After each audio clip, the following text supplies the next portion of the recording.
JoJo's Bizarre Adventure, easily my favorite anime of all time, from part 1 in 1987 to now in part 9. I could certainly talk about a lot of things in JoJo, characters, mindsets, fights, etc. But why don't we talk about stands, more specifically, main JoJo stands, and how they evolve from just base stats to each one getting a specific niche. With all that being said, why don't we talk about the man that started it all, Jotaro Kujo. Now you might be wondering, what about Jonathan and Joseph? After all, they have stands, but why aren't they first? Well, for Jonathan, we don't know much about a stand, and no, I'm not gonna count the passion. Where it appears is a non-canon story with a name that also isn't canon. It's just called Jonathan's Stand. As for Joseph, there really isn't a ton of usage of Hermit Purple when it comes to fights, but rather its utility, as he's more of an assistant and finds it an actual fighter when it comes to his stand.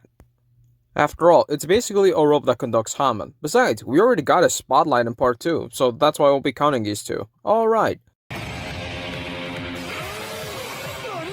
Jotaro's stance, Star Platinum, is naturally very basic, as stands were first introduced in part 3, not to mention that Star Platinum was one of the earliest stands that Hiroyuki Araki ever made, the creator of JoJo. A consequence because of that is that they were introduced in part 3, meaning that Star Platinum rarely got into a specific niche other than Punchy Boy that eventually stops time. Really, the specific niche that Star Platinum has is that he is stupidly strong.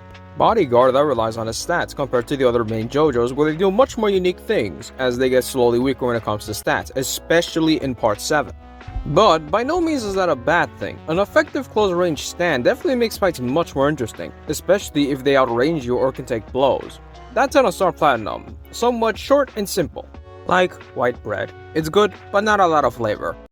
Now, thankfully, Hiroyuki Araki's writing would naturally improve thanks to time, and so did the stands. As well, yes, there were certainly unique ones in part 3, part 4 definitely has much more unique stands, especially as now part 4 is a slice of life genre with action elements on Moriocho, a small place inspired by Hiroyuki Araki's hometown, and with it came stands that weren't exactly used in combat, like Tonio, but this isn't a stand review of part 4, so let's go on with it.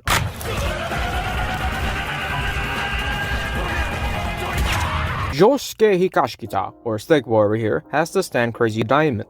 Crazy Diamond is a close-range stand that is similar to Star Platinum, but rather than stopping time, Josuke has restoration as, fun fact, the song Shine On You Crazy Diamond was made as a contribute to a founding band member named Sid Barrett, who was laid off the band thanks to a drug addiction. Which makes sense as Crazy Diamond can heal others but can't heal himself.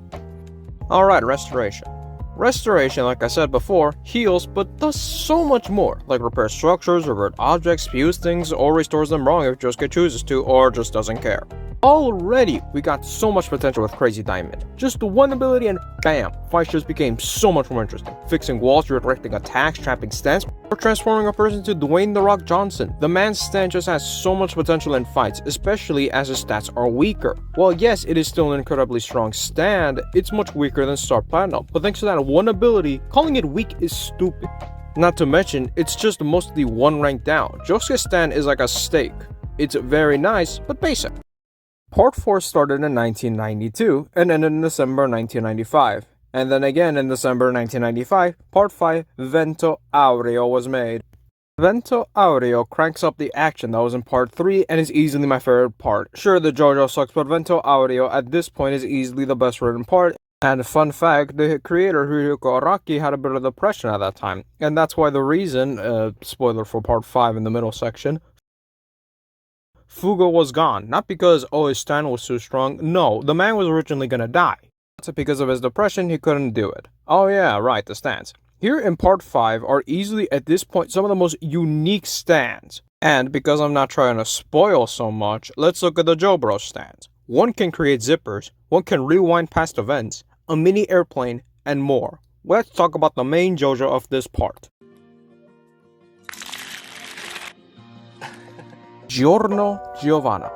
Giorno Giovanna's stand, Golden Experience, stat-wise is easily the weakest stand out of all the main JoJos. Also, I'm already hearing that dumbass comment being typed out. No, I will not be counting that. Did he originally have it? Did his stand have it? If so, where did he have it? Yeah, exactly, I'm not counting it. Anyways, despite it being weak stat-wise, Golden Experience could do a ridiculous amount of things compared to the other main JoJos. Let's talk about them, shall we? Life Giver turns any object into, well, life, frog, tree, whatever. He can also fast forward their stages of life and have damage reflection. Damage reflection, well, reflects damage on a life creation if attacked directly, as some fights do hurt them, but since they're not a direct attack, they don't count. Time Shot.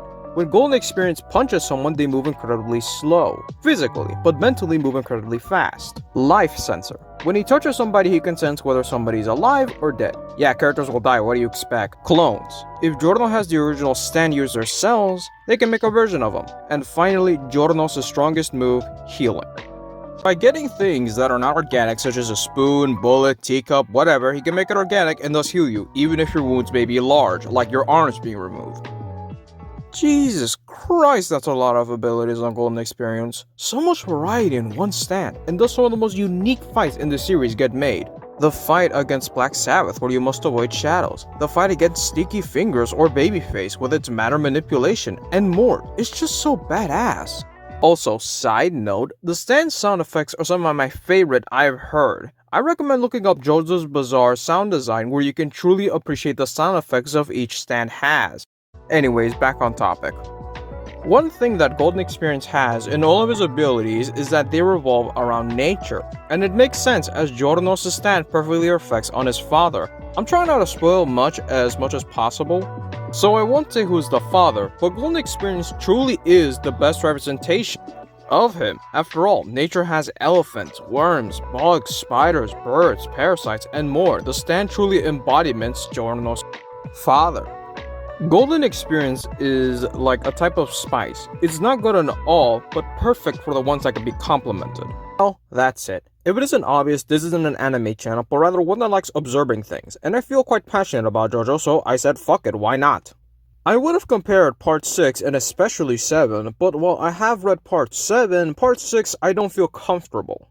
For the simple reason that, like an idiot, I speed read Part 6, so I don't count on me reading that part. Also, yes, I read it before the anime came out. Anyways, check out my last video if you're interested in a teacher rant. Next video, I might talk about details and, well, whatever, honestly. Anyways, that's it. See ya.